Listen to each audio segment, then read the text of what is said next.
Now greetings to the world.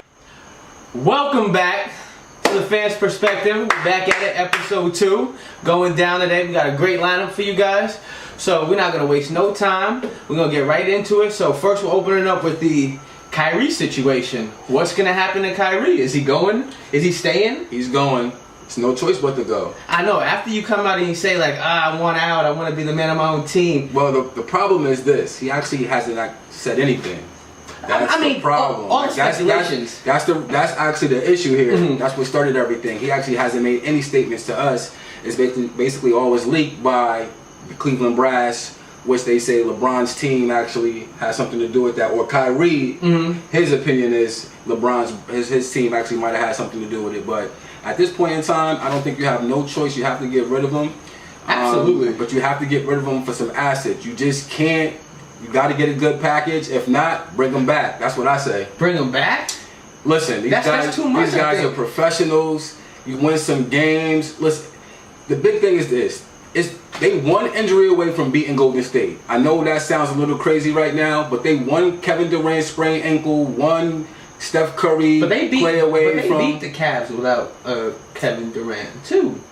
So I wouldn't just say that. Let's not even bring the Warriors, because the Warriors is well constructed right now. Well, they beat the Cavs without Kevin Durant, but without Kyrie Irving and without Kevin Love too. So that really doesn't count. Because in the second series, like I don't even want to go back that far, but in the second finals, there was no suspension to Draymond Green. I think there's another outcome in that Game 5.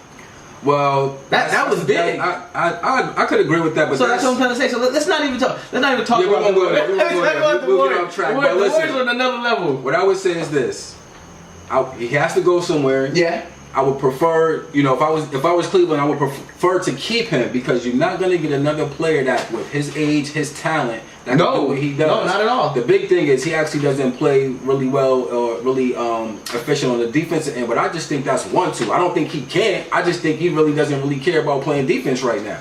No, I don't give him no credit for defense. That's something he lacks tremendously. But offensively, ball handle skills, finishing. To me, he's the best finisher, the best point guard finisher in the league by far. Yeah, hands down. Like, I know everybody wants to say, "Oh, Russell Westbrook is so athletic, jumps and dunks with 2 hands, does all the crazy stuff." But still, he does. But like, it's just something about finesse. Like when you just go there and it's like up and under, reverse, boom. There's just something so pretty about that. Yeah, Kyrie's game is actually very good. And I think he could be the man of his own team. I think so too, because everybody wants to say, well, when he was with Cleveland, they had didn't win. nobody. But when he was a baby, and when Anthony Bennett is the #1 pick, I'm sorry. They're not doing something right over there at that time. Never. So they didn't have a roster that was constructed around him. He was young. He wasn't a veteran in the league. He's not the Kyrie that he is today. He's Uncle Drew now. So I think if you build around him the way you build around LeBron, I think that's definitely a playoff team. I don't know if it's a championship team. It depends on what the pieces they put around him. But I think, I definitely think he's a centerpiece, and he's hands down a centerpiece. I'm not even questioning that part. NBA, I'm not questioning. He's a superstar. And there's no questioning his superstarness. So, what's the best landing spots for him, you think? I mean, I would like to see him in San Antonio. What would they give up? I just don't think they could pull it off. They don't have anything. They have nothing to get him. I think Phoenix actually has like the most interesting package, because they got a lot of young talent over there. You can get Bledsoe, Josh Jackson. You're gonna keep Booker, obviously. Got it, 70 points. But they got the young kid Marquise Crisp over there, if I'm not mistaken. They got some talent over there, but I don't know if it's enough if I'm Cleveland. Like, dude, it's just Josh Jackson. Is he going to develop into Andrew Wiggins? I think he has an Andrew Wiggins type skill set with a better defensive attitude, though. Like he's a better defensive player, because that kid wants to play defense. Shoot. No, I think. Listen, I've seen him and I've seen him play. Maybe not in Kentucky, not in Kansas as much, but listen, not even in the summer league. I thought he played. And that's the thing. In the summer league, you're playing against people that, like, one, they're fighting for roster spots. 2, they're probably not going to make the team. They're probably not even going to get signed. They're going to go overseas. They're going to play in the newly called G League. Like that, though. You know what I'm saying? So if he could, only thing I saw him do in the summer league that was, that stood out, like you said, he played defense and he grabbed boards. Defense. He could take it to the rim. I think he has a good enough jump shot to where he can get better. And again, playing defense and being able to guard multiple positions in this NBA is like it's big. It's big. You know, because it's a necessity. There's no true positions in basketball. You need to anymore. just be able to be a 6'7", 6'8", 6'9" versatile player who can kind of do everything on the floor, and that's how you stay on the floor in this league. I know, but I just don't see his ceiling as high as some other of these players that got drafted. Like they're just like a Jason Tatum. Like we don't even got to stretch him. It's like, to me, Jason Tatum's the better of the two. Probably in terms of right now, and what he can become, he's the better of the two. I don't know. I think when you got an athletic player like that can it's just an athlete, and he has skill set, and he can build up, like he has a foundation of good skills. Yeah, he does. He can shoot the ball. He can get to the rim. His dribble's not that bad. Like he could develop and have an actually really complete game. Right now, Jason Tatum is a little bit. His game is more complete, so he's more NBA ready. You know what it is? I've seen and he's a natural scorer. And he's definitely a natural scorer. Jason Tatum, yeah, absolutely. Hands down, remind me so much of Carmelo Anthony when he came into the games were so similar. Let's say similar, but Carmelo's jump shot, I think, was a little bit better, especially his long range jump shot at that time as well. Absolutely. I mean, but this is the thing. I just know when I look at Josh Jackson, I look at so many like Gerald Henderson, like Gerald Wallace. Like there's just so many players. Like they're super athletic. They can fly around, they can dunk, but when it comes down to like when the athleticism goes, what do? Like you have to have something else to do. Like you have to have something else that you're good at that you can fall back on. That's true. I agree with that. So what do you think? What's the best landing spot for Kyrie? What's the best package out there that you think? Boston. They have the most. They do. They have the most. But who are you? What are you doing? You going to keep him and Isaiah Thomas in the same? No, Isaiah Thomas will have to be in the trade. He'll have to be a part of the trade. Isaiah Thomas, and they have so many future draft picks. Are you kidding? They can just pick up the phone right now and say, "Hey, Cleveland, I want Kyrie," and this way. And so if Cleveland said no, it'd be ridiculous. Isaiah Thomas and who? Isaiah Thomas. You can get, what's the kid's name? Oh my goodness, it's slipping my mind right now. Jaylen Brown? Not Jaylen Brown, of course not Jaylen. When it comes to me, I'll let everybody know. But those 3 and 2 draft picks, absolutely, that'll be a done deal. Not Crowder. Crowder, yeah. Okay. Crowder, absolutely. Okay. So then you just added a point guard that you're missing. You're adding defense because we all know LeBron's getting up there in age, and the defense, you can see that he's not as aggressive on defense as he was in years past. True. Because he has to worry about so much. Because when he's off the court, they can't win. I don't know about that. And then you get the future draft picks. They probably can't win in the playoffs, but in the East, they should still be able to. With Kyrie on the floor, they should still be able to dominate. They should be, but last year showed that they didn't. Period. Yeah. So that's my whole thing. If you can get that, and plus, the draft picks are essential because you don't know if LeBron is staying. That's true. That's the main part. I don't think Boston does it. Had an opportunity to get a Paul George. They didn't. A Jimmy Butler. But they didn't get Paul George because they knew they were going to get Gordon Hayward. I think they had that in the bag that they were going to get Gordon Hayward. Who would you rather get? Gordon Hayward or Paul George? Who's a better player for that team? Who's a better fit? Better fit? Probably Gordon Hayward because he played with him and the head coach played together in college. That's probably the better fit. On the floor. In terms of the skill set, because Paul George could do everything that Gordon Hayward could do. He's a better player, but Paul George didn't give them no type of commitment that he would re-sign long. I need Paul George's word that he's going to re-sign and be with the Celtics moving forward. I don't think Boston does it. I don't think Danny Ainge pulls the trigger. He should though. He should be on the phone. I need Kyrie. That makes them. I'm not saying that makes them better than the Cavaliers, but it puts them neck and neck now. Hold on. It was kind of neck and neck last year, record-wise. They had a better record than the Cavs last year. We just knew that they... In terms of just talent and, when you get out the starter 5 out there and what everybody can do and who's going to dominate, we already know Cleveland's going to win. Yeah. It won't be the same because Isaiah Thomas won't be able to handle the ball the way he handled it in Boston. He will not be the main ball handler, period. Well, again, so even with that being said, that's a good point that you bring up. I wouldn't do that trade if I'm Cleveland. Because the dynamic between him and LeBron and the type of player that... See, they're both one-on-one players. No, absolutely, but we can't, if we're Cleveland, we can't think of just next year. They have to think of the future. And Boston, the only one... Boston is... So is Isaiah Thomas going to be the face of your franchise? Because he's going to get... Remember he said he wants the Brinks truck to come over and drop off his check for next year. So no, he won't be there. So next, we're really just going to get into... It's football, baby. It's football season. It's ready to go. You know what I'm saying? I can't wait. To go. Like we touched on it last episode. We're just going to dive into a little deeper this time. We're just really going to break down the AFC North and the NFC North. Yep. But before we begin that, today was Monday Night Football, right? Yeah. Giants and the Browns playing. Big Blue, what you gonna do? Big Blue. What you gonna do? The dog pound. I guess. Oh my gosh, horrible. These dudes, you know what they doing this year? L's all across the board. All across the board. Anyway, we had a couple of scares. Big Blue, we had Odell take a nasty hit today. It looked kind of ugly. We saw that, And Brandon Marshall left the game as well with a shoulder injury. So hopefully, you know, if I was McAdoo and I'm the brass, I'm Jerry Reese, I'm saying, don't play another game. Listen, don't put him in. Listen, if you want to go out there, you can run routes. We're not throwing the ball. We're just not run full speed in the game. We're not Eli. Don't throw him the ball. Let him run routes, get your timing down, let him get cuts in or whatever. We're not throwing him the ball. We're going to put him on the shelf regular season. I need him at week 1 versus Dallas. I can't. Listen, it's not worth it. I know what he is. It's not. We all know what he is and what he can do. Brandon Marshall too. I know what you're gonna do. No, but Brandon Marshall, I think, is more so for the timing. His first year in Big Blue. Still, I'd rather work that out during the season, baby. That's hard to do that. I understand, but you know that, man. Work that out, but they need to be on the same page. It is. You're right. But we're gonna get back to the AFC and the NFC North. I'm gonna start with the AFC North. So I got the Pittsburgh Steelers taking the division.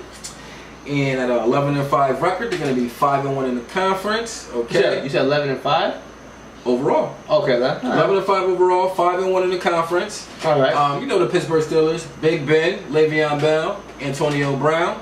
On defense, Ryan Shazier. Martavis Bryant's back. Martavis Bryant is back. Okay. That's a big deal. Stretching the field for them. I like James Harrison, still in the league, still productive, still mean. Not to cut you off, but you want to know something? I heard a report the other day that he won't even be starting. TJ Watt's getting the starting job. Yo, listen. And I like that I like that too. Well, it's okay. Yeah. Listen, he must have earned it. If you beat out James Harrison, you know you earned it. You did your job. And listen, that dude's competition. Have you seen James Harrison's Instagram? Did you see his workout? Bro, that dude's like 50 years old.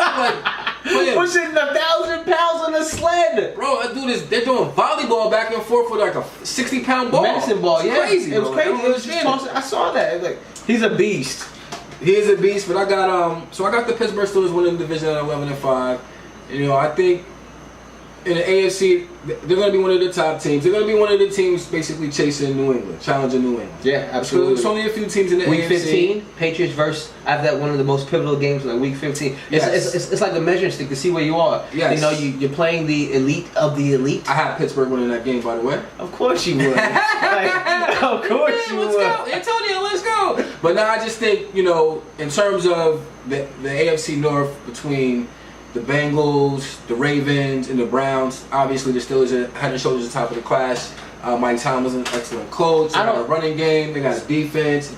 Offensive line. They don't have a defense yet. Well, like the best defense in that division still resides in Baltimore. It's the Ravens. You're right. So that's why, you got them at 11-5. I got them at 12-4. Okay. I got Pittsburgh at. But I just feel that the Baltimore Ravens. I know you haven't even got there yet. Yeah. But the Baltimore Ravens, they can handle Pittsburgh. They were one play away from beating Pittsburgh last year. I don't know, man. What defensive stop from beating them last year? When I look at the roster, and I know it's a division game, it's a rivalry game, and those games are always close. Games are very tough all the time, and it's Big Ben's always always a play away. Like home and away in that particular matchup, Big Ben is like night and day. Plays better at home, and he plays like he's Mark Sanchez butt fumble. Nah, not that bad. But it's that bad. Not that bad. But listen, not that bad. Not Sanchez bad. But listen, I just think when you look at the rosters, right? Even I know the Baltimore Ravens, like you said, the defense. That's where they're led at on their defense, right? And they've gotten better. I mean, they got better. They got some young players, faster. But when you look at just the weapons, like you said, Antonio Brown, Le'Veon Bell. Martavis Bryant, Marquise Wheaton. Well, I don't think Wheaton's there anymore. Sammy Coates. Sammy Coates. And Juju Schuster-Smith. Yeah, he's a rookie though. And who's in the tight end? I forgot. Fedorovich. I'm not even. I don't want to say the wrong name, but listen, Big Ben. They have enough. Yeah, it's Ladarius. I don't know. It's Ladarius something, but they just got him from the Chargers a few years ago. Ladarius Green? No. They got Ladarius Green and basically stretch the middle of the field. Just top to bottom, complete team. They're going to basically challenge New England at some capacity for the AFC crown. I'm not sure if they overtake New England this year. but they're going to be there at the end. I got the Steelers going 11-5 to be the class of the AFC. I got them at 12-4, like I said before. They have the 27th easiest schedule. That's something else that plays into their favor. You know, so with that being said, yeah, 12-4 sounds good. They are the class of the AFC North at this point in time. But I still, for some reason, believe that the Ravens defense could possibly challenge them. Like, so what do you see the Ravens record-wise as being this year? 9-7, 10-6, around there. I got the Ravens going 8-8. And the reason why I say, because they got better. They got Jeremy Maclin. Yeah. You know, like running back's still a question for them. They still kept Mike Wallace. Yeah. Okay? Offensive line is playing better. Good. Joe Flacco is still good. However you look at it, twist it, Joe Flacco is still good. Yeah, he's good. He won a Super Bowl. He had 4,200 yards passing last year. So Joe Flacco is still good. Throws the best deep ball in the NFL. Mike Wallace is still good. Mike Wallace can still play. And Jeremy Maclin to me is the key. Good possession wise. Yeah, good possession wise. And he can play in the slot. And then Bashar Perriman, the rookie, he's got blazing speed. He had a decent year last year. So I think he had 33 receptions. 500 yards receiving. Yeah, so he can bounce. He can bounce. If he can have a good, junior season, it'll be good for him. And defensively, like not even stop you. But they drafted defense at every single position. Yeah, they first three picks. Marlon, they got Tim Williams. Humphrey. They got two guys from Alabama. Another defensive lineman. That's what I say. They went like straight defense. So that right there is they were drafting to try to stop and slow down Pittsburgh. I understand that. I don't know how much. I know a couple of rookies will definitely contribute. Yeah. If not on defense, definitely on special teams as well. Yeah. I like C.J. Mosley, inside linebacker out there. I think Terrell Suggs is one of the best in the league. C.J. Mosley. Yeah. I mean, I know Terrell Suggs is out there. You know where he's from? Yeah, he's from Alabama. Alabama. Of course. That's where you go to become a stud. If you want to become a stud on defense, you go to Alabama. You go see Nick Saban in Alabama. Like, that's what they do. I mean, they got Tim Williams over there. They got him now, I think, the second or the third round. And he's a pass rusher. I mean, he's a little undersized. He might play outside linebacker if they could bulk him up a little bit. I can see him. I think he's going to be like I don't want to say a one-trick point, but he's going to come in on third down, like when passing downs for sure. Like what Terrell Suggs is basically doing now in his career. Like Terrell Suggs still had 8 sacks last year. Yeah. For 34 years old. 34? 34 years old. Still 8 sacks. He's still a dog, bro. He's still got that dog mentality. Like, I'm going after it. I'm getting it every single play. I just love T. Sizzle. Like, his mentality. He talks so much crap, but he actually backs it up on Sunday. That's what you want in your football players. You gotta have some nasty in you. This ain't a nice sport. And I love it. I can't say anything about it. Like I'm not I'm a Patriots fan. We all know that. Yeah. And the one team that I can say that plays super well all the time are the Ravens. Other than the Giants, the Ravens. The Ravens. Like, oh God, you gotta get your Giants coming in every time. That's factual. Oh, they're the Super Bowl, man. Whatever. Regular season too. Whatever, man. But like I said though, like I just feel like the Ravens. They really have a good chance at having a good season. They have the 24th easiest schedule, so they're gonna have some cupcakes on the schedule. I'm sorry, cupcakes on the schedule. All right, they play the Browns twice, just like the Patriots play the Jets twice. Who's getting in the end zone? Like, I told you. I mean, they got Danny Woodhead on third down. They got what's his name? I always forget his first name, but the running back West. Terrence West. They got him. Then I told you we went over the wide receivers. I know, but Mike Wallace is 6 touchdowns. Jay Maclin is 6. 6, okay. Bashar Perriman is 6. 5 to 6. Okay. 5 to 6. Woodhead is 3 to 4. Receiving, one of the best receiving backs in the league. Yeah, fantasy wise, he's good. I just don't know if that's going to be top 5. That's not going to be enough. I mean, I know the defense is going to see. The thing is, I think the defenses might be on the field a little too much, and that's going to wear them down, especially towards the end of the year. That's just my setback and my whole, what I feel, my opinion on what Baltimore is going to do in terms of why they're not going to win more than 8 games next year. They had the 21 ranked offense last year, scoring offense. I think that's going to improve dramatically this year. No, actually, and they're going to score points on. They're going to create turnovers. I think they were 7th rushing the ball as well, Baltimore. Yeah, I'm not too sure on the run because I know they averaged 136.5 yards a game. That was so and with the no-name running backs that we just said. Yeah. So all I'm trying to say is if they can still pound the ball and play defense, and Joe Flacco does his Joe Flacco-ness. Yeah, he's good for 8 games. I mean, they're good for this. That's what I'm saying. This is an 8-win team. 9 wins, man. This is an 8-win team. 10 wins is reaching. 9 wins to me is just about right for them to get through. I think Cincinnati is going to have the second best record. Ouch! No offensive line, Craig. I got them going 10-6. 7-9. I have no faith in them. 9th in scoring last year, averaging 23 points a game.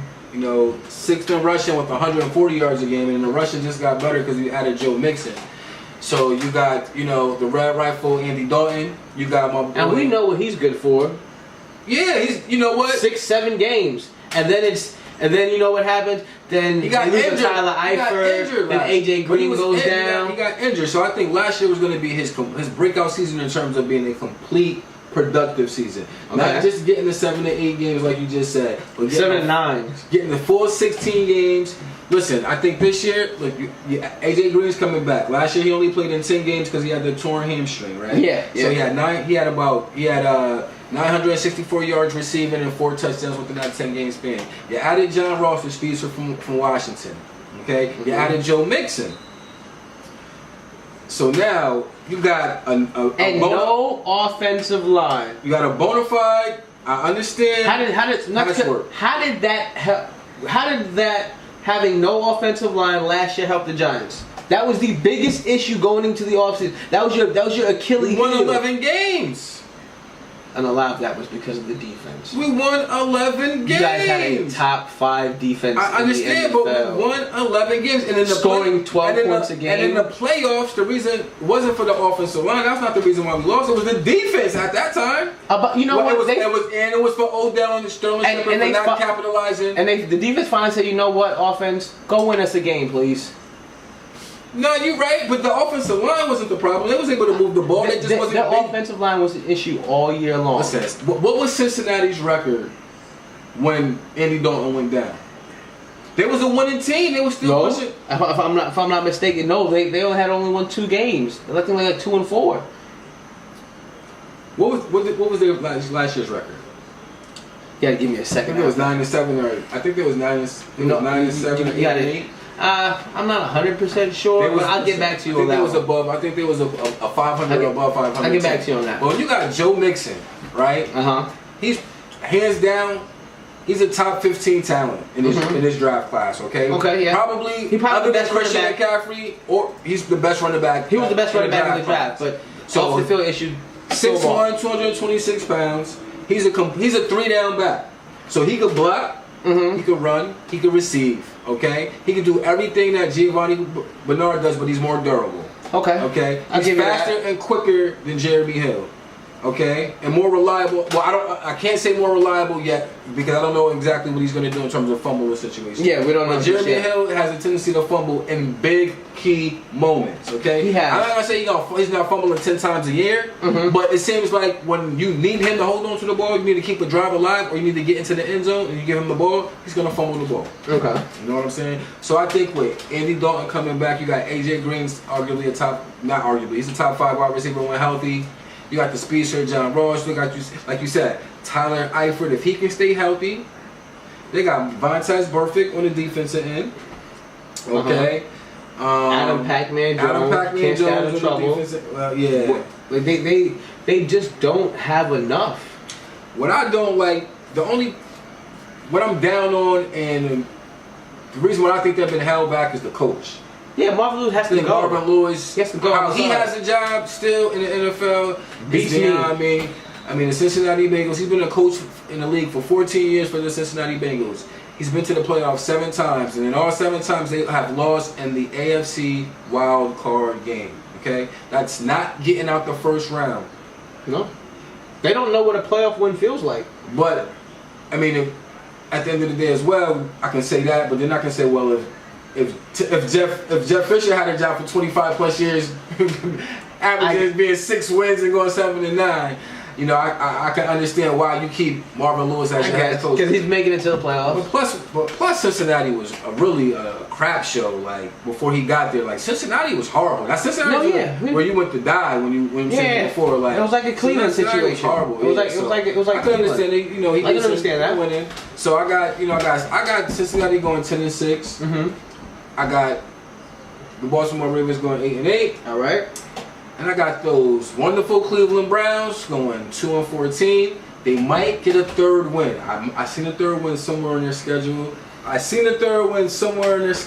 Cleveland at 1-15. Possibly.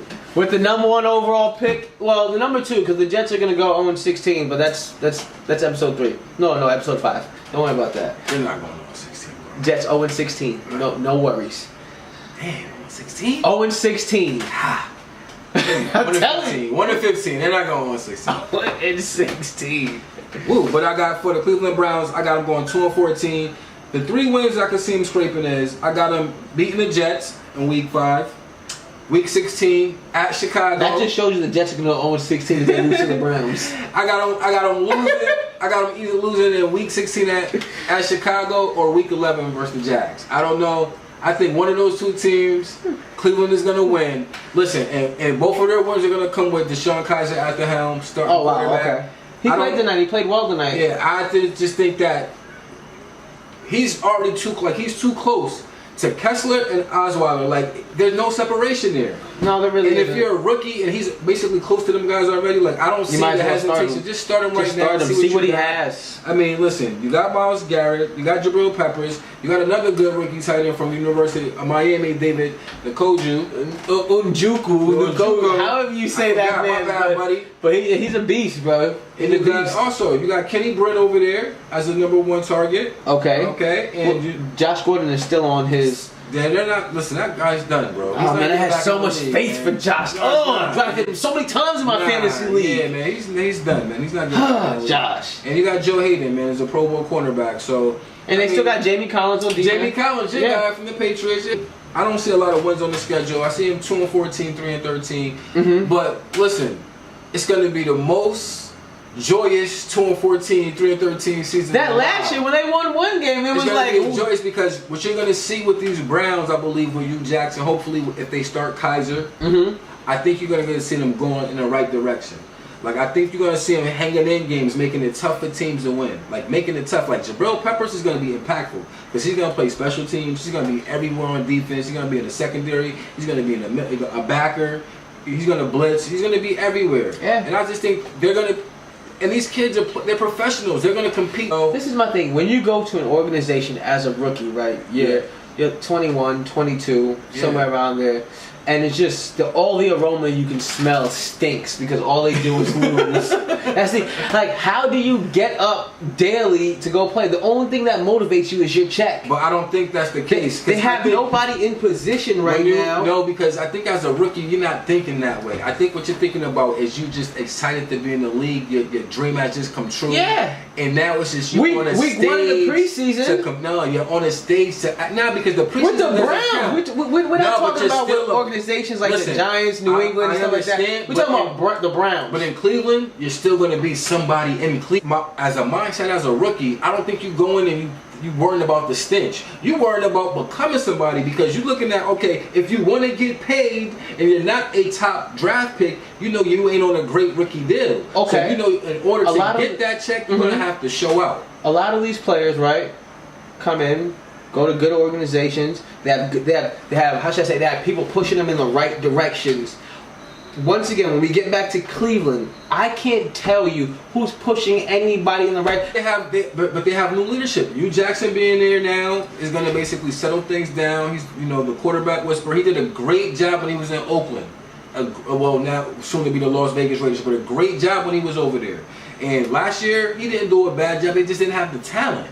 When you struggling to find that quarterback to hold that position together, now they think they got the quarterback, and I think they got the quarterback in Kaiser too. I'm a Notre Dame fan. I think last year wasn't a very good year his, but if you look at his potential and his throwing ability to put the ball where it needs to be, he's got arm talent. Don't get me wrong. He's got that and anticipation, but. It's Cleveland. I'm sorry. I just can't get that out of my head. It's Cleveland. Nobody goes there and does well. But we're going to recap the AFC North. I have the Pittsburgh Steelers winning the division going, I said 11-5. I got followed by the Cincinnati Bengals at 10-6. The Ravens 8-8. And those Cleveland Browns at 2-14. Possibly 3 big wins. So, just to recap, like you said, I got the Steelers at 11-5, 12-4 in that range. You know, like I said, I see them losing to the Ravens in Baltimore. I've seen that definitely happen. Splitting, okay, I can see a split. Yeah, I can see a split.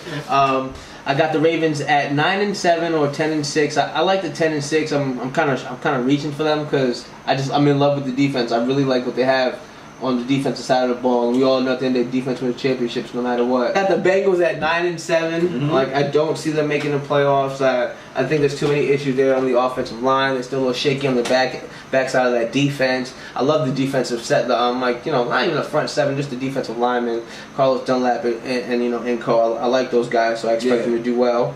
And the Browns, anywhere between 1-15 and 2-14. I don't see a third win. I'm sorry, but 2 wins. Jets, I think they can get a Bears. They can get a win versus the Bears, and I think they can come in and catch Jacksonville slipping, depending on that quarterback Jacksonville slipping. I don't have no faith in Jacksonville. I think they can get 3 wins. I think that could possibly be 3 wins right there. Yeah, I suppose, because you said 3 of the worst teams in the NFL. So yeah, absolutely. Gotta get them somewhere. They gotta go somewhere, but So that's the AFC North in a nutshell. Now we're going to move on to the NFC North, where we're just going to really break it down real simple. We know that the Green Bay Packers is going to win that division. I don't care what anybody says. They're going to run away with it. They have the 18th strongest schedule. Aaron Rodgers is looking sharp. They added Martellus Bennett. So Ty Montgomery, running back now. Jordy Nelson's back. Jordy Nelson's healthy. Randall Cobb is already saying that he's feeling good. He's ready to take the next step, take more. Go back to his 3 years ago stats when he was averaging over 100 catches a season, being more productive, occupying the middle of the field, and that's big. What about that defense though? That's how Clinton Dix, I know, is in the backfield, but I think that's the big question. Yeah, that's the big question mark for them. And they really didn't address it too much. They really didn't address it too much besides in the draft. So, like I said, but it always comes down to Aaron Rodgers and that's good enough to get you to the playoffs, get you maybe a playoff win, but that is not going to get you a Super Bowl. I don't expect them to be in the Super Bowl, but I expect them to win that division easily. 13 games? 13 games. 12, 13 games. Yeah, they have the 18th strongest schedule, like I said a second ago. Yeah. I feel like their biggest game and their biggest challenge is going to come against the Falcons. And that's week 2. That's right off the bat. You see Aaron Rodgers, Matt Ryan. I actually got them. I got them losing their first game. No, it's week 2. This is week 2. You got them losing their first game? Yeah, Seattle. I'm losing their first game. Nah. You know why? Seattle still has the worst offensive line in football. And then they just lost their left tackle recently in the preseason game. Blew out his knee. Yeah. And that's big. Russell Wilson he's one of the most athletic quarterbacks, but he was the most hit quarterback last year. No, I mean, I understand what you're saying. I just like the matchup. I see the matchup. Legion of Boom and, I think they kind of get, Earl Thomas they swag back a little bit. I think they I mean, listen, they still losing. Green Bay. Yeah, I like Seattle to win that one, man. First game of the year. Nah, I think defenses are usually. I think Aaron Rodgers is going to play so well this year that he's possibly going to win his third MVP. That's how great I think he's going to play this year. I won't knock that. I mean, he has to, because without him, because he's going to carry them to the playoffs. He has to, because without him. But listen to that. That's Aaron Rodgers. The best quarterback in the league, second best, however you want to call it. Yeah. People say he's better than Tom because he's younger, whatever. The best quarterback in the league, right? Of course, if you take him away from that, there'll be nothing. No, I'm just saying, I agree with that, but, he really makes that thing, he really makes that thing go. He really makes that thing go. He does. Because they don't have a typical, a traditional running game. No, they haven't had one. But I do think Ty Montgomery being a full-time running back now is a really and he's going to be he's so dynamic. That's the thing. He can run in between the tackles. He can stretch the play. And he's a natural wide receiver. And you don't want Ty Montgomery on linebacker. I don't care if it's Bobby Wagner. No. I don't care if it's Keith Safety. I don't care. He is just too quick, too fast for them. Except if it's Landon Collins, but other than that, you know what I'm saying? Not too many other people. But, you know what I'm saying? Everything the Giants can do, right? I'm just saying, if I knew another good safety like that, I would probably name him, but I don't. Earl Thomas? Yeah, but I think, he's a little. Earl Thomas is a better safety. Don't worry about that. He's definitely not. He is. So then the Lions, right? Okay. 9-7. I see Marvin Jones having a good year. Yep. I see Amir Abdullah finally having a breakout year. As long as he doesn't get hurt, Amir Abdullah should look good. He's like I said, he's like another Ty Montgomery. He's kind of small. He's on the small side. He's very shifty. Good all around back. Good all around. He can definitely stick his nose and run it in between the tackles. Like he can catch the ball at the back. Like I definitely see that. Like and they Ziggy Ansah on defense. That's big, and then their corner. Oh my God! Like and they got the DeAndre Levy. DeAndre Levy, and I forgot the corner. DeAndre Levy. Oh man! Yeah. But they have a good team. Like I see them doing well this year. But like I'm not 9-7. I guess I don't know how well you want to call that, but. I mean, listen, in the NFC, that could be a wild card. Like, they have a pretty easy schedule. It's the 21st overall. Like, it's not that tough. I think last year they won a lot of... They won a lot of games in late game situations. Yeah, and I don't see that happening I don't see that. That's I got them 7-9. That's what I'm saying. That's why I see certain games tilting, left and right. I got them 7-9. I mean, could they go 9-7? For sure. I got them 7-9. I got them I don't see them... having a complete team. I see Stafford having to carry that team a lot, and I'm not sure if he's ready just yet. I think he is. I think it's a contract year for Stafford. I think he definitely is. I just think they need to run the ball. They need to develop a running game, bro. Since I've been watching football, I can remember. I don't remember I guess last time was Barry Sanders. Wide receiver over there is who? Marvin Jones. All right, so and they got Golden Tate. Yeah. But I'm saying, if Marvin Jones and Golden Tate are your number 1 and 2. If Golden Tate's your number 2 wide receiver, that's good. But if Marvin Jones is your number 1 wide receiver, he's not a number 1. He may not be a true number 1. Then they got Eric Ebron as tight end. They're hoping that he has a good year this year. But I think he's underachieved thus far. He's underachieved absolutely for where he got picked in the draft. Yeah, I had high hopes for him coming out of Texas Tech. No, UNC. He came out of UNC. Oh, I'm sorry. You know what? UNC. But it was Jason Morrow. That's what it was. Yeah, but he went to the Jets, and I don't know where he's playing at right now. But I'll tell you, there's places where you just go and you just don't hear about them anymore. You know why? Because they just suck, bro. Like not the players, just the organization sucks so bad that they just sucks the life out of these players. That's why I keep telling people we'll talk about this definitely in our shows to come. But that's the reason why Brady is arguably the best quarterback in the league. I mean, it's Brady, but it's Belichick. It's Brady, but it's Belichick. You can't deny that. I'm gonna totally disagree. You can't deny that because we'll talk about this later. I don't want to get tied up. But I got basically. So I got the. It was the Detroit Lions going 7-9.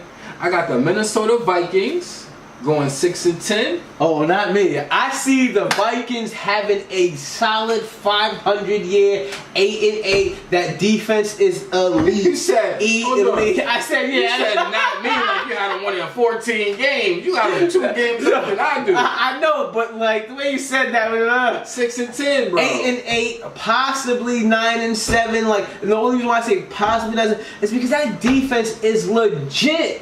And they added Dalvin Cook. They added Latavius Murray. They got Stephon Diggs. Thielen. They got Adam Thielen. They brought back. So that offense to me is legit. And Joseph. Everybody wants to talk about Sam Bradford and Michael Floyd. He's gonna be spending for a few games, but when he comes back, like Sam Bradford. Listen, Sam Bradford at the end of the day is a very accurate quarterback. Yeah, he doesn't stretch the field like some quarterbacks do, but he is going to make the right football decision 9 times out of 10. Poor man's Alex Smith, in my version. Ooh, yes. Alex Smith? He's a poor man, Alex Smith. He don't got wheels. Alex Smith got the wheels though. So he's a very poor man, Alex Smith, because he wants to stay in the intermediate. Okay, he doesn't want to go down the field, and Alex Smith really doesn't go down the field. And on top of that, it's with less coaching. Because Andy Reid is a great offensive mind. All right, yeah. You know what I'm saying? So that's Mike Zimmer over there. That's a defense mind. That's why that defense is so stout. Mike Zimmer's that coach. He's leading that defense. So he's not. I'm not saying he's not paying attention to the offense, but his mind. He's a defensive mind. Now, yes, defensively, can they win? Now, that's the question. Can their defense? How many games is their defense worth just in terms of wins alone? 6. You think so? 6. So you think basically Sam Bradford and that offense is worth 3 games? Yep. When you look at it like that, I would agree with you, but I'm not. And they're going 6-10. No, they're going. You'll see. It's just a matter of time, man. I'm telling you right now. They're gonna go 6-10, man. All right, and then I got the Bears at 2-14, I'm happy that they got Mitch Trubisky. Like that, that's a great pickup. Like you said before in our last show, Karen Meredith should be a good target for them. Oh, absolutely. Jordan Howard should be good. I have nothing wrong with that pick. So that should be good. But they have the 19th overall strength of schedule, so they have some tough games. They have some tough games on the schedule there, but I don't see much. Like, because they're going from Mike Glennon's gonna play 3 games, lose all 3, and then they're gonna hand it over to Mike Trubisky, and then that's it, Mitch, and that's all. Yeah, I think. Yeah, I mean, I can see him. I can see Glennon lasting a little bit longer than 3. I can see him lasting about 6 to 7, 6 to 8 games possibly, and then. After the bye week, or maybe a week or 2 after the bye week, they're basically transition. I don't think Trubisky to Mitchell, and defensively, that's where to me, they still have some improvements to make. I like Floyd from Georgia. I like that guy over there. Back end, I think they need to improve on the back end. Linebackers, still young. Yeah, still young. So and offensively, I just don't think they're. They don't have enough. The roster talent is just not there yet. That's why 2-14, top 5 pick next year, hands down. That's what they get. Yeah, about 2-14. Maybe No, I think the Bears. No, you know what? I'm gonna give Coach Fox more credit than that, man. Give as much credit as you want. They're gonna win 4 games. He can get all the credit he wants. His team. That's a 4-win. That's 4-12. The team that he puts on the field won't be that competitive. I feel it's gonna be a 4-12 team. I think they're gonna hang in there. They'll probably get some breaks along the way. They'll challenge. Listen, they're gonna beat Minnesota in one of those games. They're gonna split with Minnesota. Good one. Yeah, they're gonna split with Minnesota, and they're probably gonna split with Detroit as well. Good one again. Let's recap this one right here. Okay. I got the Bears at 2-14.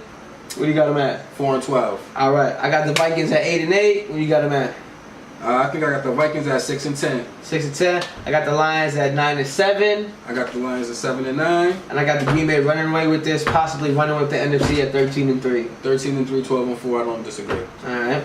So last but not least, it's what's coming up on the 26th. You got your man Floyd Money Mayweather fighting this UFC. I don't want to call him a clown, but no, that's not a clown. He's pretty good in the ring, in the octagon. So in the octagon, very entertainer. That's what he is. Yeah, he is. Entertainer. He's the best. He's the best trash talker there is, possibly. Right now, he definitely is. Hands down. At the end of the day, when you think about it, this is not his sport. Oh, and he's getting to fight in his first professional bout. Arguably the best of his generation. He arguably possibly is the greatest pound for pound ever. Fighters. It's hard to say ever because fighting back then was such a different sport. They fought more often. They fought more competitive fights, and it was like, it's not like you gotta wait for these events. Like Joe Louis was fighting. Okay. All the big guys, and Ali was fighting Frazier. Ali was fighting Foreman. Ali was fighting Chuck Norton. Norton. And so right now, boxing is basically like it's a dead sport, unfortunately. But I think there's a lot of good fights coming up, and I think this is just one of them. I mean, you got Terrence Crawford, you got the Triple G and Canelo fight. I was about to say that is to cut you off. To me, that should be getting more love and more of the limelight than this fight here. Canelo and Triple G. That's an actual fight that people want to see. That's just a boxing match. This is a gimmick. This is a spectacle. This is a gimmick. This is a spectacle. Listen, are you paying $100 for this fight? I'm not, but I'm gonna watch the fight. So yeah, I'm watching for free on YouTube. Yeah, I'm gonna watch the fight. Now listen, everybody wants to make a big deal about these 8-ounce gloves that they agreed to. Okay, like this is gonna be a really, really big advantage for Conor McGregor. It's not. It's not because Floyd is used to fighting with 8-ounce gloves. He's been fighting with 8-ounce gloves pretty much his whole career. I believe he's only fought with 10-ounce gloves in 3 fights. 2 or 3 fights. Okay. I believe one might have been a Ricky Hatton fight. One was definitely De La Hoya fight. I can't remember the other one. It might have been a Canelo fight. But he was he's only fought with 10-ounce gloves a few times, and he's fought with 8-ounce gloves his whole career. So it's not going to be a big deal for Floyd. And people don't understand what boxing, right? The boxing gloves weren't made to protect the basically opponent's face. They were made to protect the fighter's hands. So that's the reason for the glove in the first place, just to make sure that these guys were breaking each other's, they were breaking their hands, hitting each other's faces. Okay. So you can't make money because you can't put on the show because you got fighters with broken hands, right? So you got to find something to do. Okay, how can we remedy that problem? What's the solution? start wrapping their hands, okay? And you start inventing small light gloves, right? Gotcha, so now, okay. now you got the tape wrap, now you got 8 ounce and you got 10 ounce gloves, right? All right. So it's not going to make a big difference with Floyd. Would it help? Will it help Conor? I was saying, was it going to help Conor? Because he used the 4 ounces, for, going to 8 ounces. Isn't that big of a transition? No, possibly. He's still going to be able to generate some punching power. He is going to be some punching power, but again, it's not going to be the same punching power he's going to basically get to demonstrate in the UFC when he's doing 4 ounce gloves. Because now these are double the ounce gloves. These are 8 ounce gloves. And again, this is not going to be a competitive fight, people. Please don't buy into the hype. Don't, please. Floyd Mayweather is a pro. He is basically Michael Jordan of boxing. He beats you mentally. And I'm not even talking about talking to you and talking junk. I'm talking about figuring out your game. Right? Like, he's going to be able to walk. Listen, he's going to brutalize this kid. Yeah, like, that's what I'm just saying. There's only 2 ways this fight can go, period. Possibly just one way. Floyd is just going to come in there, touch him whenever he wants to, back out. Like they want this fight to go. I think Floyd wants this fight to go at least 5 to 6 rounds. Like, and I want Floyd to knock him out so bad. Like, people say Floyd hasn't knocked nobody else since 2009 or 2011 when he sucker punched. What's his name again? Victor Ortiz. Victor Ortiz. It wasn't really a sucker punch, Donald. He was talking to the ref and then he punched the kid in the face. What happened was Victor Ortiz headbutted Floyd. Then he wanted to apologize. They already apologized. If you look at the replay, he apologized once, okay? Then he wanted to hug Floyd. Bro, he's not in there to hug you. He in there to get that. So Floyd sees the man. And the ref. Hold on. So wait. So Floyd sees the man trying to extend his arms, not even trying to fight him. Floyd just doop. And he drops him? Because the ref at that time didn't say you can't hit him or break. It wasn't a break. It wasn't a break. Sucker punch. And in boxing, you're taught to. That's what do they tell you? Protect yourself at all times. He tells you that. Protect yourself at all times. He gives you those instructions. I get that instruction. Before you step into the ring. But as a man, though, you just headbutt me, bro. You just tried to cheat me. And Victor Ortiz said that you just elbowed me in my head. You cut me open on my jaw. An elbow is part of boxing. Like, that's just like. What the Ortiz gentleman is trying to say is that Floyd does this all the time. This is just the dirtiness of his fighting. Boxing. You know what you equate it to? What goes on at a scrum in football. All right. You know that's part of the game. It's dirty. In holding, it's dirty, it's illegal, but it's part of the game. You do that every play. So he elbowed my man. It wasn't like elbow. It was like after you swing and you go down. From what they like to explain, he cut his swing short. What he does is he lets the elbow go down shorter and he just leads with it to go across the boxer's face or hit him in the elbow or hit him wherever. That's good. That's part of boxing. So Victor Ortiz took that like, oh my God, he just elbowed me. Lost his cool, headbutted him. Okay. He knew he was in the wrong. You know what I'm saying? Like, yeah, he probably tried to apologize one too many times. Okay. But Floyd seen this and said, this is my opportunity to strike. Why would you apologize to somebody who did you wrong? That's the question. If you felt that man did you wrong and did something dirty to you and you was just getting some get back, what's the apology for? Because if I'm not mistaken, the ref has stopped the fight to try to dock him of points for that. They already did that. That was already smooth sailing. You ain't have nothing to do. It was you're not in there to say punch. Nah. It was a listen. Hands are down, not even up, protecting, and Floyd just rushes 2 steps. Boom. First of all, he thought about that. If your hands ain't down and you in a boxing fight, that's your problem. That's on you. Because your hands supposed to be up. I suppose. We're going to disagree on the sucker punch. But listen, I don't expect this fight to go 12. Yeah, so it's definitely one for Conor if it goes 12 rounds. I definitely don't expect it to, though. It better not. I think this is going to be finished within 6 or 7 rounds. TKO, knockout for Mayweather. You know, big. I hope it's a knockout. I hope it's a knockout because he hasn't had one in so long, 6 years. I don't really care about the length of time between the knockouts because I know he just doesn't go for the knockout. It's not that I don't think his fights are boring. So no, they're not. If you're not a boxer, the thing is boring. They're not boring. It's just that he makes it look so easy because he's so much better. The Pacquiao fight was a disappointment. That was Pacquiao fight. Pacquiao's fault. And here we go. He was supposed to listen. You know what Floyd's gonna do. Just like rope a dope. Let me ask you a question. What is McGregor's game plan right now? To make it a fight, to rough Floyd up. He's got to hit him. That's everybody though. For the last 10, 12 years. Even Floyd felt like the fight was bad. He said he's coming. He's going to be coming to him. It wasn't a great. It wasn't a great fight. It wasn't. Yeah, but it's always the challengers. That's the challenger has to make the fight. You want the belt. You got to beat the belt. You want the best. You got to beat the best. You got to basically pressure the kid. You got to pressure the opponent, the champion. You got to be the busier fighter. But I think basically on this one, this is going to be an easy, sweet win for Floyd. But I think everybody's getting screwed because after this fight, they're both going back. They him, McGregor, having a good old blast, hosting. They about to make a lot of money this fight. Yeah, they will. 100 million? No. No, this is a $300 million fight. People getting paid this fight, man. This is people getting paid. That's now, I know ticket prices have actually decreased in the last few weeks because I think the sales aren't that good. Okay. That's why you've seen like leaks of the Conor McGregor Paulie Malignaggi sparring session where Conor looked pretty good in the 11th or 12th round of the session sparring with Paulie. But Paulie is not in great shape. He actually hasn't been training. He's a commentator now, full-time commentator for Showtime. So I wouldn't really put anything into that. And just like I had a report that Floyd Mayweather was knocked out by Zab Judah in his training camp. All that is just basically leaks and a tactic to try to get you to think that this is going to be a competitive fight. Because everyone who knows anything about boxing knows this will not be a competitive fight. Period. I hope it's somewhat competitive, so it'll pique my interest a little bit. Listen, you're piqued because you want to see what happens. This is not a regular fight. That's why I'm saying. That's why this fight is going to be.